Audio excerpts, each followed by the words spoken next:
Leaders' Questions with Gilroy and Stuart Lancaster. In association with Goal. From Off the Ball. All right, you're very welcome along to this week's episode of Leaders' Questions with Stuart Lancaster. I'm delighted to say our guest this week is the Chief Executive Officer of Vodafone, is Anne O'Leary. Anne, thanks for coming into the studio for us. How are you? Thank you. Delighted to be here. I was telling Stuart a little bit earlier on, this is a big weekend for you guys. Are you partaking in this year's Dublin City Triathlon? Yes. You are? Unfortunately. Triathlon's a big thing for you. Well, I'll be honest with you, I used to be a very big, avid triathlon person. Yeah, I used to do about 8 races a year and 2 half Ironmans and all that. But actually, I only did one last year, which was DCT, and I'm only doing one this year. So I'm a bit apprehensive because I have to go home and get all my gear and get organised. And then I have to try and go really fast, while 150 Vodafone employees all try to beat me. And I usually do okay, but I'm not as fit as I used to be. So it's going to be a bit of pressure. But I think I'm going to do it, and then I think I'm going to go back next year and do a few more because I've got a bit lazy. A half Ironman suggests half craziness. If I may be so bold, the Ironman is completely mental, I think. Normal triathlon, little sprints are great. Starting to get into them myself. Oh, yeah. Only doing one leg of it, mind you, to start with. But they're amazing. No, but DCT, so we have 150 employees with a relay. Right. So it's great. So it's just trying to get people into fitness and wellness, and it's only, 750 metre swim, 20k bike and 5k run, and you only do a part of it.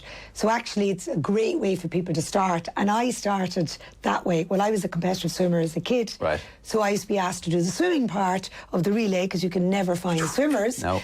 But what I would say is Ironman is very tough, but half Ironmans are a bit more, it's 2.9k swim, 90k bike, and half a marathon. So they're a little more doable.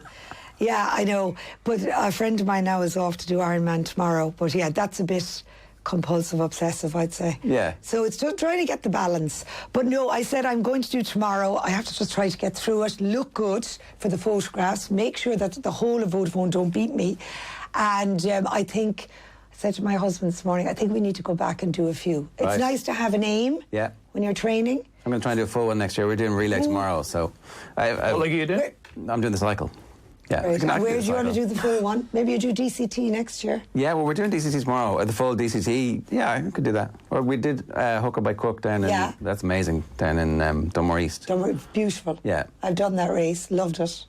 Do you work out a lot? Are you physically fit now? I go to the gym, but I don't do... Do you do the training with players? Do you do any of that stuff?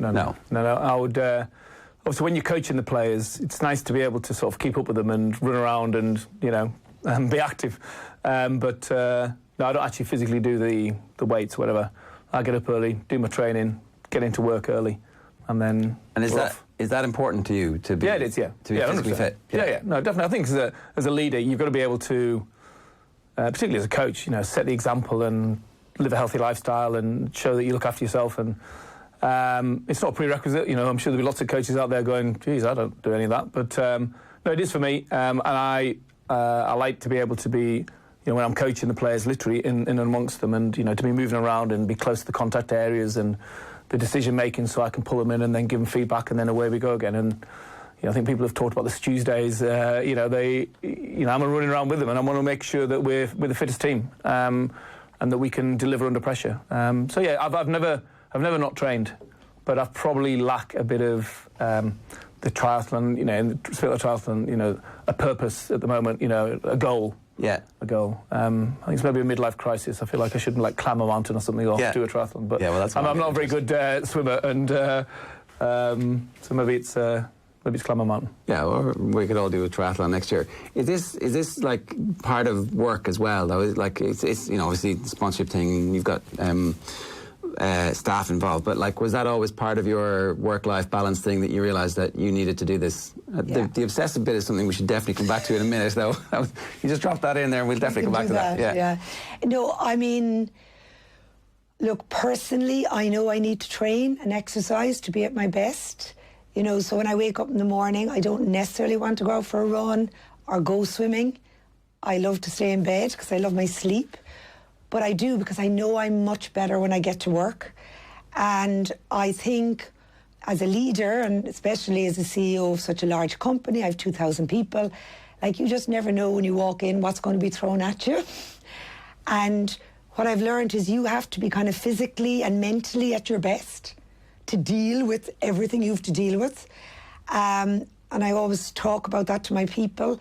So I just feel better. I'm in better form. You know, I look better. It's just a whole thing. And it's about mental well-being as well as physical. So that's why we did sponsor Triathlon, and we kept up with DCT, because we wanted something that all the employees can participate in. That also the relay thing, that they can get involved, that it's not a marathon. Yeah. You know, you don't need to be doing Ironman or whatever, so whether it's a 5K run or whatever. So for me, definitely mental and physical well-being, emotional well-being, emotional stability is really important for me. And then I know it's important for all my people as well. And it's worked, you know, most of the people that join Vodafone, they come and they mightn't have been into fitness or whatever, and they kind of get into it.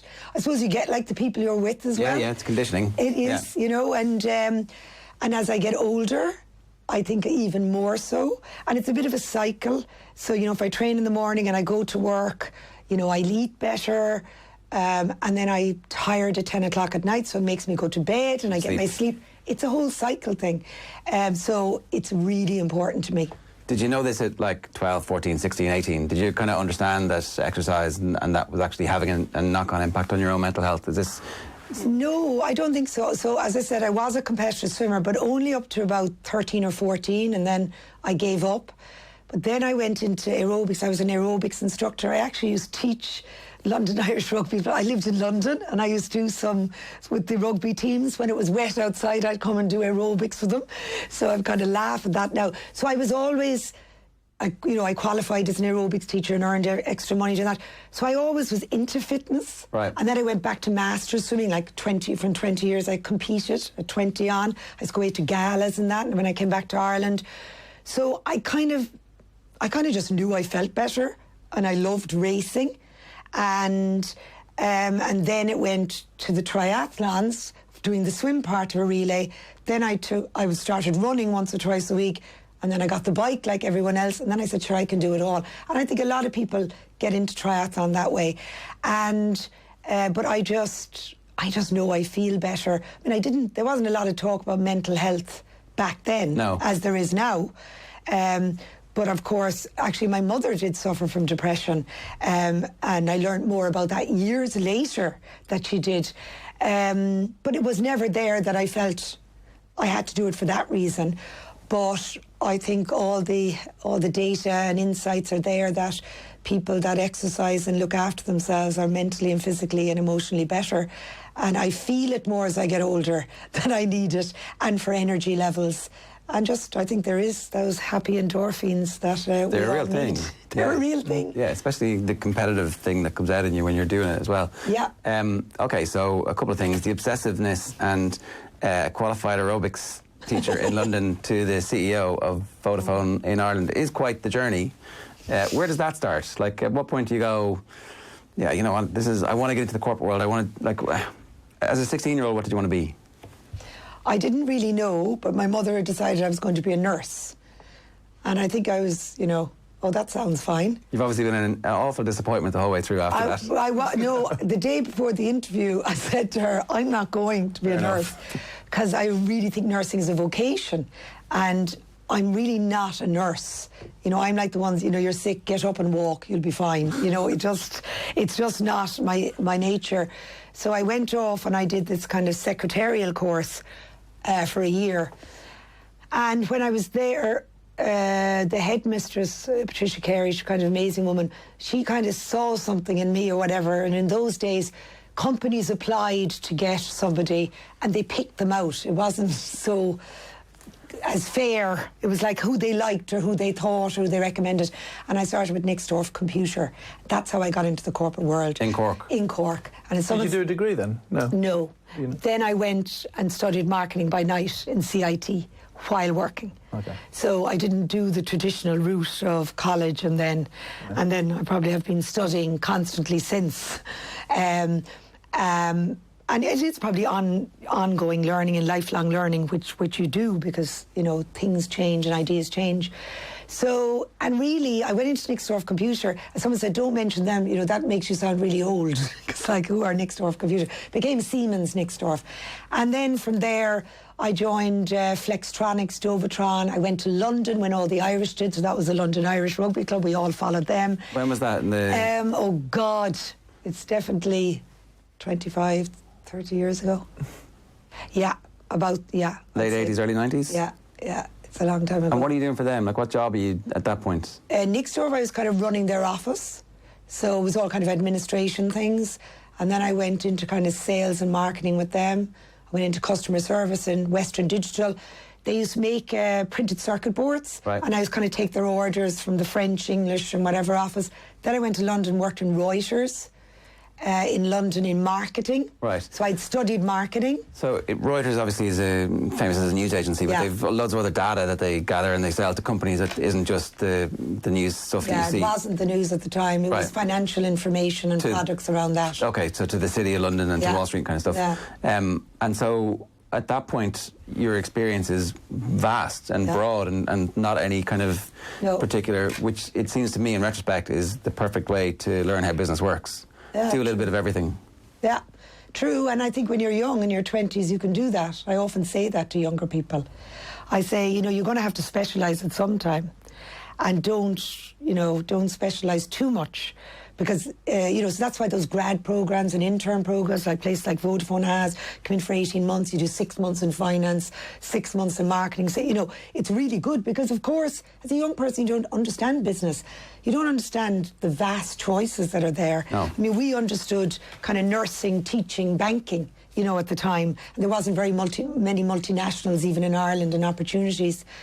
And then I came home. And I worked for Golden Pages, which I called the Google of its time, because it was the only place anyone could advertise. It was radio, local newspaper, or Yellow Pages, Golden Pages. Yeah. And I was in the southeast area, and I travelled by car all around to all businesses. The small businesses? Yeah. Right. Talk about their... And that was fantastic. Now, interest rates were 17 or 18%. I remember that being a big issue. It was a real tight time for businesses. But they had to advertise in the Golden Pages, whether it was window panes or carpets or plumbers. You had to be there. Yeah, because every house in the country got one. Exactly. And there was no internet. So I went there, and while I was actually in Waterford, I used to train with the Waterford Crystal Swimming Club every morning before I went off on the road. There was no public swimming pool in Waterford. Would you believe that? I just remember that. But... and driving around the country, it was fabulous. And then I came back to Cork and worked for them in What leadership skills do you think you had at that point that led you down that route? Was it like organisation? Was it communication skills? Was it management skills? Was it, what was it that you think that you drew on? What leadership strengths did you draw on? I'm thinking back then I was an individual outselling, really. So I suppose I didn't become a manager or leader later, managing teams of people. But I suppose what you learned, you had to be self-motivated. You had to get up every morning and go and make your calls and so you had to be organised. I think you had to be resilient because you got a lot of setbacks and doors slammed in your face, and it was kind of up to you.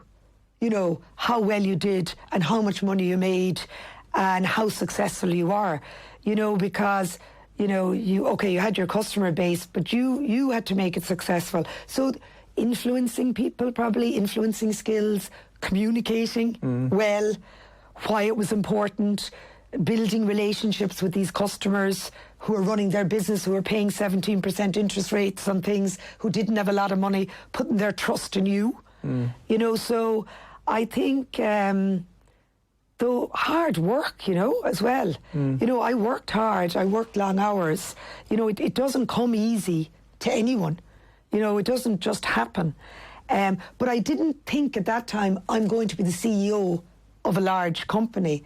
And that's another thing I say to people. A lot of people are constantly thinking about what they want to be and the next steps and not focusing on what they're doing. I often say to people, focus on doing a great job now, and with that comes opportunities. And I often say that to people in Vodafone. Just do a great job there, because we look at people and we go, he or she, you're doing a great job. they can do more, give them more responsibility, or take a risk on them, give them something else. And, you know, so I think that's probably what kind of happened. And I grew in confidence, I suppose, in my own ability, you know, being successful. I was very successful, and I was the highest performing salesperson on the road at the time. I used to come up to Dublin to tell them all what I did. What I did was like make appointments, get up early, go out and meet people. I mean, it wasn't actually that complex, you know, tell them how it was going to help their business, show them. So, you know, influencing, communicating. Do you think you need a certain personality style? You know, like, do you think, you know, I think a lot about extroverts and introverts, and, you know, where people, you know, we've got a lot of lads at Leinster who would be pretty quiet, really. Pretty quiet, quite reserved, more on the introverted scale than the extrovert. And I say to them, listen, obviously, you know, you are who you are, but in order for you to be successful for this rugby team, we need you to take this step to be a little bit more outgoing, to communicate a bit more, to ask questions in meetings, to talk on the field, to make decisions. Do you think it's possible to, you know, to be on the quieter side and still be successful in that type of work? Yeah. I mean that's, you know, about teams. Diversity is key, all types of diversity. So, you know, you need introverts and extroverts, and you need different types of personalities. And I always say that in Vodafone, you know, my team needs to reflect our customer base. So every type of diversities. So I think, look, you know, people have their strengths and their development needs. So, you know, if you have introverts and they want to become leaders, you know, they probably have to work a little harder on, you know, getting their voice heard. So tips like, you know, you need to, you know, at those meetings, I'd like your opinions, because they probably have very good opinions and they want to get them out. So I often say to someone, like, you know, try and get it out earlier in the meeting. Say, you know, because you don't want them for the hour of the meeting going, when am I going to say this? And they're stressed out of their head. So, yes, I mean, that's coaching people. And, yeah, I am an extrovert, definitely, and I know that. And I like being with people, and I live off being with people. But like everyone, I lead my quiet time. And again, introverts, you want to encourage them to make sure their opinions get out, that they do speak up, that their voice is important, but they have to work a bit harder. But definitely, I still think introverts, you know, can be leaders. And I have worked for introverts, actually. But I think it's identifying those things early on and then working on them. Yeah, I think one of the key things I learned, I did a psychometric profile of myself. It was through a leadership coaching course, and I did that, I think, at 28 years old, and I probably knew instinctively what kind of my strengths and weaknesses were, but actually this gave me the sort of the evidence behind it, and then I began to realise, okay, so these are my strengths, these are the areas I need to work on. And it sort of grew from there. So I try and do that a lot earlier than I did it with the players at Leinster. So the younger players now, right, let's understand what type of person you are, let's raise your self-awareness about who you are, and let's try and grow you as a leader, so that then by 25, 26, 27, they're leading rather than 32, 33, 34. And how open, by the time they're retired. How open are they to feedback saying, you're not good at this and this? I mean, obviously it needs to be... Well, you'd never say it that way, but no, they'd be excellent. I mean, the players in Leinster I coach, the players I've met in Ireland, you know, they are so receptive to want to get better. You know, the culture at Leinster is excellent, really, in terms of the lads' desire to self-improve, you know, the pursuit of excellence, and they definitely buy into that. And that's why I think, you know, the team's successful. And can we go back to the lifelong learning, because that's kind of part of that as well. So you did a marketing at night in CIT. What else have you done over the years, like up to this point? Constantly. It's ongoing. So, you know, I've gone to London Business School for a month. I've done Harvard. I just finished my Chartered Director programme. And, you know, over the years in IMI, finance for non-finance. But, you know, and we have a load of in-house courses, and I go on them in Vodafone like everyone else. Digital skills are the latest. So I just think you can never stop learning, and things change, you know, methodologies change and thinking changes, and I think you have to constantly do it. So absolutely anything that's on, I'll go to, and I like sitting in even on the Vodafone ones, because they see that I'm learning and that I'm attending things, and as a leader, if they see you doing things, they're more inclined to go and attend. You know, we have another programme Monday now. It's a big thing on calls and whatever. It's the latest thinking. We have some consultants in, and I'm going to this. There's a huge turnout. One, to learn, but to set the scene for everyone else that we need to constantly learn and raise our game. Because I have this obsession with it's never good enough, that we're never good enough. And I don't know what that's about, but complacency, I think, is a huge issue. Yeah. And, you know, for Vodafone, you know, yes, we have the best network and we're the most trusted and the Net Promoter Score is all good, but you never get arrogant and you never get complacent because the world changes so fast, the competitors change, the demands of and expectations of consumers and businesses. So this idea is how there's always something we can get better and learn on. So I have this unending thing inside me that, you know, for me, even a CEO, to get better and be better.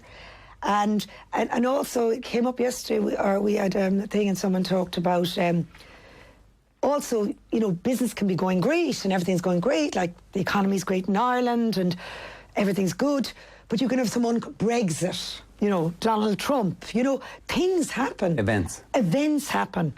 And you need to be ready. And you need to be as lean and as efficient and as productive and in the best place compared to your competitors so that you can react and deal with them.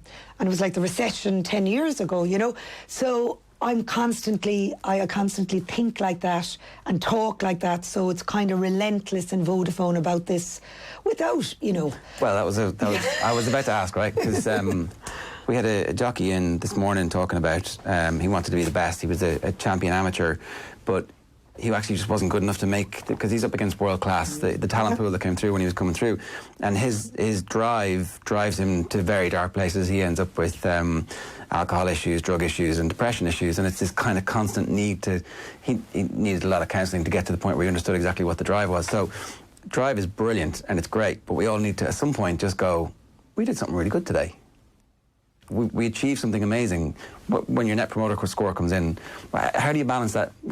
So I completely agree. So firstly, you know, I'm not talking about the relentless, you know, that you're driven to alcohol or drugs or whatever. Like, honestly, you know, I'm not talking about that. You know, this is a 9-to-5 job and they go home. Like, people, we don't have late hours or, you know, it's just Ireland. We're not dealing with, you know, so, and people can train in the morning and to look at. So there's a real... It's just this pursuit of excellence, not this obsessive that it's going to affect your health, or it's not healthy environment. So you're creating a culture and an environment where we have high standards of behaviour, of transparency, of ethics, of how we deliver for our customers. And I always talk about these things. And, you know, we make the right decisions that we can look back on with pride, I say. Why did we make that pricing decision? Why did we do that? So I don't mean it in terms of that, maybe that's sporting things where people do. But there's, you know, in business, you can't be complacent. And it's just that balance all the time. But you mentioned celebrating success is another huge part of what I talk about and what we do in Vodafone. And as a leader, I like to do. You know, we launched our 5G yesterday in 5 cities, and and it was about robotic surgery. So we talked about technology for good, how proud we are of that and the robotic surgery that can be done over our network, so that people can pause. I think that's very important that you bring that up, that we celebrate milestones of success. Otherwise it becomes, it's never good enough. And, you know, you get the slap across the head. You know, no, it is the balance of, oh God, praise, reward, celebration, you know, and everyone's great, you know, and there is that balance, but we do that a lot, and I do spend a lot of time, you know, acknowledging work and achievements of people that have gone above and beyond, because you want to keep them motivated, and you want to keep, what I say is we've 2,000 people working for Vodafone. Every day, if every one of them getting out of bed can just go that extra mile, just that little bit, everyone's motivated, and to do it, we'll achieve great success, and we'll do much better than our competitors, because in a lot of times people mightn't feel like that about their work. Yeah. It's a bit different in professional rugby, let's be honest. They're probably self-motivated already and they've got, but sometimes work can be a chore for people. Oh, yeah. And you just want people to feel appreciated, feel a culture that I'm going to be acknowledged in, and that I'm empowered and allowed to go that extra mile and allowed to take a risk and maybe fail as well. You know, so there's all those, but it is the culture and environment and the trust you build up and the team spirit that's built up and the cooperation between people and functions, which is another area that's very important to me. I know we say hashtag team of us, which is, I love that in sport. But in business, you can get where a function or a person thinks it's about them and they're competing within the company, when you're saying the competition is outside the building. I say, you know, we are only successful when we're successful together. Not one area has done great and 4 areas have collapsed. So there's a lot of, you know, comparisons with sport as well. But it's the competitiveness you want in people, but it has to be a team thing about what's best for customer, what's best for the company, what's best for the people. Yeah, it's pitching that at the right level, really. Exactly. Because sometimes, you know, I look at the sports careers of some great people, some of the very elite sports people who didn't seem to get that much joy from it. Like during his playing career, it didn't seem like Roy Keane got a lot of joy from winning all those medals. And you think maybe he's going to look back in time and go, oh, I could have enjoyed that a bit more at the time. Like, did you guys get to enjoy the success of last season, or does it just roll on? Because I remember coming in here, it must have been a year ago, and saying, oh, you guys are the best team in Europe. And you're like, no, we were the best team in Europe. the new season has started again. No, you definitely want to enjoy the moment. You know, I mean, those memories, those moments in the dressing room immediately after a game that you've won, and it could be, you know, a Pro 14 game where we've put a young team out and we've won. You know, they're as special as, you know, the Champions Cup games and the Pro 14 finals. You know, the turnaround, you know, from losing a Champions Cup final against Saracens to then beating Munster, then beating Glasgow up in Glasgow, you know, was huge for us, really. And the sense of achievement, even though, yes, 2 weeks ago we were at our lowest point, to beat Glasgow in Glasgow was huge for the group. And I actually made a mistake because I needed to get back to Leeds for a whole variety of reasons. So I booked my flight on that. We got back on the late Saturday night, but we got back so late from Glasgow, it was like 2 a.m. in the morning, so I went to bed, to be honest. Anyway, Sunday I got up, met the management, had 1 beer, and then I said, sorry, I've just got to go. I've got to get the taxi, and I was sat at home watching TV thinking, I've missed this moment somehow. So yeah, but it's important for the players, and we do try and get that balance right all the time, because it's such a tough sport to play in, and victory is so hard to achieve. You know, the margins are so fine. Yeah, so you do have to be aware of these things as well. Definitely. You've got to try and encourage the players to. I mean, the players at Leinster are so driven to want to succeed, so when they fail, you know, they can come in on Monday morning and feel like, you know, the world's ended. And I'm actually the guy saying, listen, boys, you've got to let this go. You know, we've got another game this week. Let's move on. So we go through the review, we learn what we could have done better, but then I think we've talked about the sumo call, shut up, move on. And then the boys have come a lot better at now parking defeat to move on to their next challenge. And I think that's really important as a leader, that you can do that yourself first. Because if you can't do that yourself, you know, if Anne comes into the office and she's like depressed because things aren't going well, at work or at home or wherever, then, you know, people will pick it up like that, and her mood can bring other people down. Yeah, and that's how you portray yourself as a leader. It's how you carry yourself and how you get them to feel. They pick up a lot on your cues. Yeah. Can we go back to the bit where you've learned all these skills? When do you start to put them into? When do you start to manage teams? How does that begin for you? So I joined ESAT Telecom. So that was taking on Aircom at the time, and the fixed line business. I know it was over 20 years ago. So that's when I got into kind of telecoms and techie. And I was like, sure, I don't know anything about techie. But it's funny, you can learn anything if you want to learn it. And I got into that, and I managed the Cork, Limerick, Galway, everything outside of Dublin, all their offices. And You know, I don't know if I was the greatest leader at the start. You know, I think I probably more just told them all what to do and expected them to do it. And they probably did most of it, but it probably wouldn't work now. You know, so you evolve. What was that role? I was the sales manager. I managed all the offices outside of Dublin for ESAT Telecom for about 8 years. And then British Telecom bought us. Sorry, for 6 years, British Telecom bought us. I came up to Dublin for a year.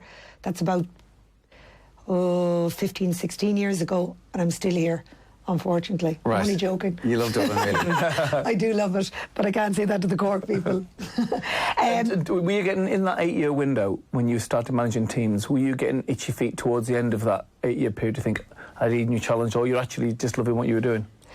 Yeah, I probably within the period, like I started managing the Cork office, then they gave you Cork Waterford, then they gave you Limerick. So you kind of kept getting promoted and more. And new challenge came and more every year, people. yeah. And you started with the sales team, then you managed all the engineers and everyone. So there was always probably more and more and loads to be done. And then, obviously, when I went to Dublin, it was all Ireland, and then British Telecom was north of Ireland and the Republic of Ireland, which brought its own challenges in terms of, you know, culture and different. So I was always getting more responsibilities, to be honest, and I was always probably evolving and learning. But, you know... did you find you did less hands-on? You know, sales or... Oh, marketing? yeah. And you see your role evolved to a leadership managerial role, rather than what you'd originally... Absolutely, yeah. I mean, you do. And as you get bigger, you know, it's the people around you that you hire is probably key, you know, and understanding your own capabilities and your own strengths and your development needs and surrounding yourself with the people. So Stuart did testing when he was 28 to do that. How did you assess your own capabilities? Did you have somebody outside you that you could go to and say, these are the things I think I'm good at, what do you think about that? How does that work? Well, look, when you're in the corporate world, you're constantly getting feedback, 360 feedback. You know, it's constant. You get, you know, anonymous feedback. You'd have all these surveys and psychometric testing. You know, I've been tested to life. So it's good. Like, it's good because it's clear and also it's anonymous. You get it from your direct reports, you get it from peers, you get it from bosses, constantly on what you're good at and what you need to work on. And then it's, okay, you have capabilities and skills, which could be, you know, you need more finance or analytical or digital skills around you. And then there's behavioural as well, which is important, that you have the introverts and the extroverts, and age diversity. Gender diversity was a huge thing that I've worked on for years and brings a different dynamic as well, especially in the technology industry. 20 years ago, there weren't a lot of women, so I worked in very male-dominated, which brought its own issues. You know, I kind of dressed and looked like a little man, you know, because you couldn't really be feminine. But, you know, that was my issue as well, as the environment I was in. You know, but it's a combination. My husband said, you look like a little man going to work. I said, exactly. So you kind of wanted to blend in, and now when there's 50-50 around the table, you can be more yourself. Yeah. I actually even used to follow Man United because they used to all talk about soccer. I used to go to the Man United games because that was the conversation. You know, I couldn't talk about things like shopping or that was a nice handbag because they'd be looking at you. So it's interesting. So, but in terms of... Yeah, I think feedback, constant feedback, being open to the feedback. And obviously when it's given anonymously, it helps people. And listening to that and then trying to develop and then doing it again to see if that's improved. And, you know, I've regular one-on-ones with my direct reports and we have good conversations. Would you have a mentor or someone who mentored you? Or I do. I've always had mentors. From outside the business? Outside, yeah. I have outside and inside. In group, and I've an outside coach, and you know, I'd meet how are things going, what's going on, and some of the coaches would do some of my direct reports in the team as well, so you're getting the dynamic of what's going on.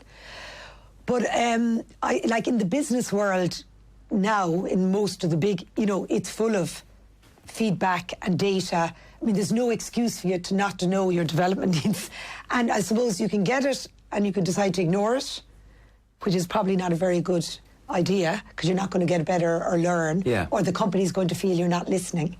Just like I have to do it with my direct reports, but also to build on your strengths And I often say, a lot of people, years ago, people said, focus on your development needs is like sticking needle pins in your eyes, But you do have to be aware of them. But it's your strengths which has got you there as well.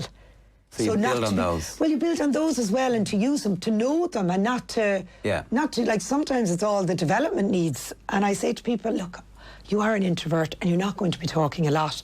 I understand that. You're great with you. So let's look at how we work on that works for you. And you were talking about some of the rugby guys. I see it, the ones that walk up to me and they'd shake my hand, just very mannerly, very professionally. Some of them are quiet, but whether they've learned that or that's the right thing to do and that's respectful of the sponsor, but it's really nice, and they're not necessarily the extroverts. Yeah, but it's something, we had a guest in at Leinster this week, and Joe Schmidt brought it into Leinster from France, where everyone comes in and everyone shakes hands with everyone in the morning. And so you get a guest in, and guests, I've had 3 or 4 guests across from the UK and various other parts of the world, actually, and everyone's going, God, geez, this is amazing, the way they greet people, the way they make the people feel. And what it does, it creates an equilibrium in the squad, so that Johnny Sexton would always shake the hand of all the youngest players, and so they feel part of, the senior player group, but also the young player grows the confidence to have eye contact, shake hand, and meet and greet. People say hi. And stand up in meetings and say, exactly. I don't understand how this play is going to work. Exactly. And I think that's been a really, there was a guy came in last week and he said he thought it was amazing. Yeah, it is amazing. What you saw. And I see it with the rugby players, interacting with them. But it's interesting as well, and then knowing your team, like at meetings. So if you know someone is quieter and more introverted, you make sure they're included. So you'll go, Stuart, what's your view on that? Yeah. There you go. You're opening up, and suddenly, so you knowing the strengths and development needs of your people helps. And the person that's always yakking, you can kind of... But everyone's feeling included and respected, even though they have different behavioural strengths and weaknesses, So your leadership style, I think, is something that you kind of always had, but have been developing slowly as you go along, as opposed to radically changing at any point in your career. Yeah, I think, but I have worked on it, and I have to listen, and I have to make sure that everyone has a voice. And I've learned more about empowering, and, not micromanaging. So once, at my level, the people I hire have the experience and the capability. So they're qualified accountants, they've worked, highly. But what I really look for is the mindset, I call it. And that, for me, in business is the most important thing. And in leaders, I call it a growth mindset. I talk about the learning mindset, to be able to change, to adapt.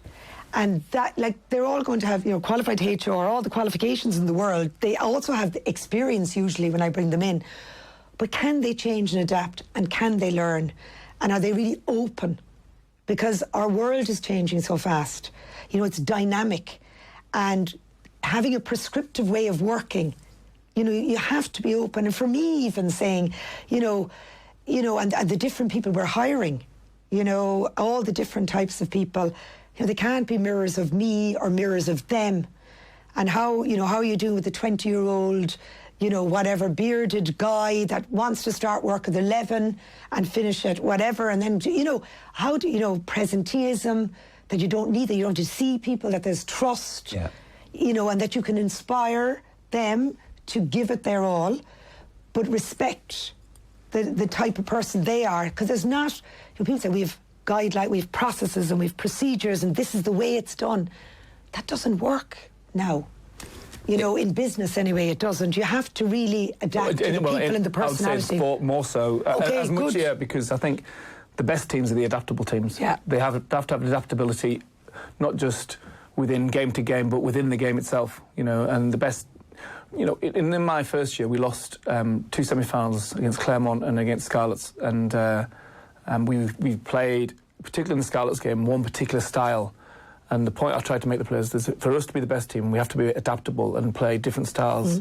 Sometimes we play pressure rugby, sometimes we're putting the ball in the corner and we're going to drive a line out and we're going to score 3, then 6, then 9 and win the game that way. Sometimes we're going to play Leinster rugby and we'll keep the ball alive. And And it's understanding the flow of the game, understanding the referee, the opposition. Are we in our flow? Is it raining? Is it this? Is it that?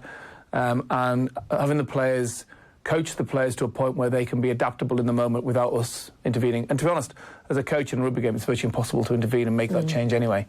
And that's the biggest step forward we made, I think, in the last couple of years. And that's also making sure the senior players have that adaptability with them, even though they might have a bit like, Anne brings in a new senior employee who's come from a different organisation. Yeah, we always do it this way. No. Yeah. This is the way we do it. But equally, within our organisation, you have to be adaptable as well. That's the key. Yeah. It sounds as well like a lot of that is about recruitment. The players come through the academy, they're only going to make it to the senior team if they have the growth mindset. And from your perspective, it's finding out what it is, the traits of successful candidates over a long period of time. The common thing that they share is their ability to listen to what we're saying and then come back at us with other things. Because we're talking about leadership style on a kind of an individual level. At the same time, as the CEO, you also have to set the strategy as well. So that's like an entire other day's work. But, it's great being good in one-on-one, while at the same time, there's the National Broadband Plan, there's 5G, there's the future of television and mobile devices as well. It's quite a big gig. It is a big gig, but that's what makes it so interesting. It's fantastic. And yes, and I love talking about strategy and the ambition and the vision for the company. And I suppose I really like that part, and setting big, audacious goals for us and being the best and being the leaders and what that looks like and what we have to get there. So sorry to that interrupt. piece. Do you feel like you always have to be the person with those ideas? Or how did, because you can't just be your vision, your singular vision for it. No, but, no, it's not mine, but you're kind of inspiring people to think about what that is, to be a part of it and to write it and to define it with you. So we have our strategy days and we have our away days, and we have, our direct reports and a group of people part of that. So they help define it. But you're kind of, I suppose, the leader, there is that role where you do have to be setting that ambitious target, and that there's kind of, no limit to that, So I agree. I think you've got to set the vision. Yeah. It's your job as a leader to set the vision in front of the people that you're leading. And you don't necessarily have to get all the tools to achieve the vision, but you have to have some inspirational quality that you can inspire people with. I think it is part of, if you want to be the number one in a big organisation or a team or whatever, then I think you have to have inspirational quality. And because you're not touching people every day as well. So I have my direct reports and whatever, but you have 2,000 people. Yeah. So they have to be inspired by you. And some of them are in my retail shops or whatever. Now, obviously, thankfully, with social media, and we have our own workplace, and I can do a lot on video. We have a lot of get-togethers. But communication, constant communication is key. And they're about achieving milestones, celebrating success, celebrating people. So they're kind of on the journey with you. Right, they see the ambition and the vision and they're inspired by it, but they see all the milestones you're hitting. So you're feeling this accomplishment as you go on it. But you as the leader, I do think that leader does need to be that person. Now, if they're not, and in some companies you sometimes have that, but it could be a right-hand person or a left-hand person. So you mightn't have the great, maybe extrovert or communicator, but they'll be, But, some of the newer leaders now, like Satya Nadal, Microsoft and all them, they're not big extroverts. They're a lot of techie engineers now. Yeah. But they're wonderful communicators, and they're very purposeful as well.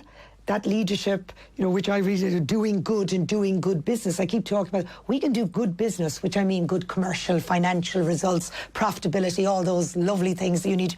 But you can do good in the world. People love that. Yeah. And you can do both. So there are more and more leaders talking about those things, communicating, bringing people on that journey. And of course, it is easier with the tools we have now. You don't have to go and talk to all of them. But I do spend a lot of time traveling and with people and going to events and kind of saying hello to them and, them feeling they know you and they trust you.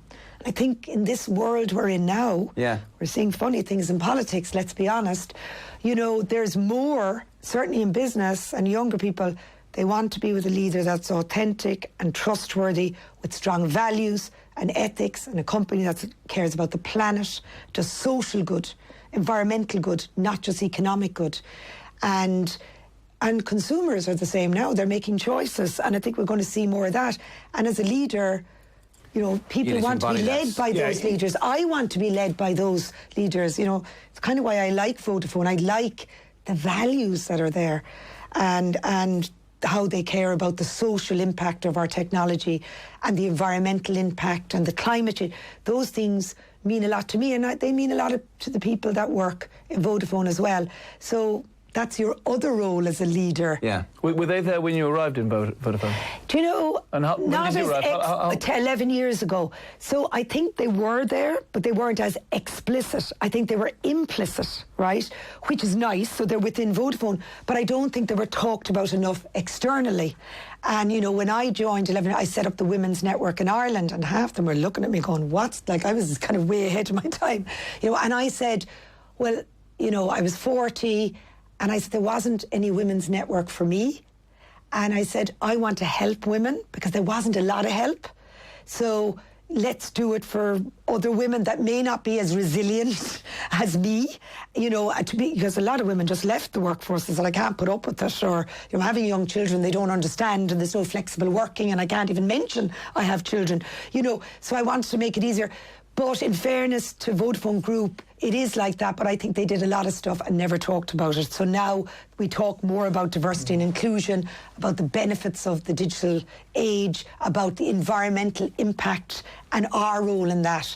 And because I think people want to hear about that, because there's a bit of, you know, an anti-corporation and capitalism, which I can completely understand if it's at the expense of the planet or at the expense of inclusiveness or openness. Or Yeah, that's a really good way of doing business, because if you can understand the world that you live in, then you can actually help change it, which is pretty amazing.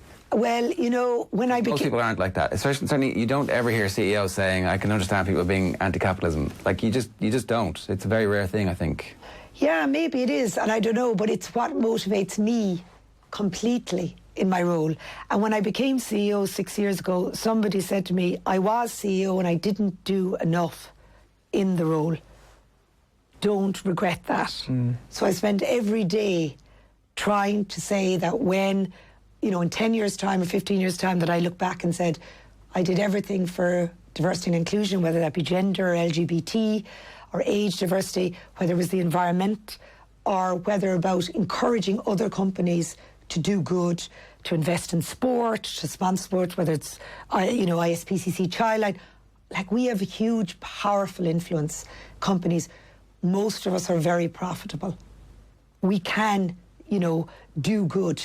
And yeah, you're right, not enough do it, and I call that out, but more and more are now, and we're hearing it, and I think there's a change in the world. You know, you can make good profits and do good. And consumers are making choices. Do I go with them or them? And, you know, it looks the same, but I just, you know, maybe I go with them because they sponsor the rugby team. I like rugby. They support rugby. Maybe I go with them, the ISPCC Childline. Maybe I go with them because I've heard the boss talk about gender diversity and we care. Maybe I go with their board is gender diverse. The company is gender diverse. But if you think about, you know, our products and our marketing, everything has been done with a diversity lens, so the product should be better. Yeah. The marketing should be better. You know, people are getting, you know, we do better business, and all the data and results show that. So I'm passionate about all these things and just doing right by our customers, and they'll reward you, and they have.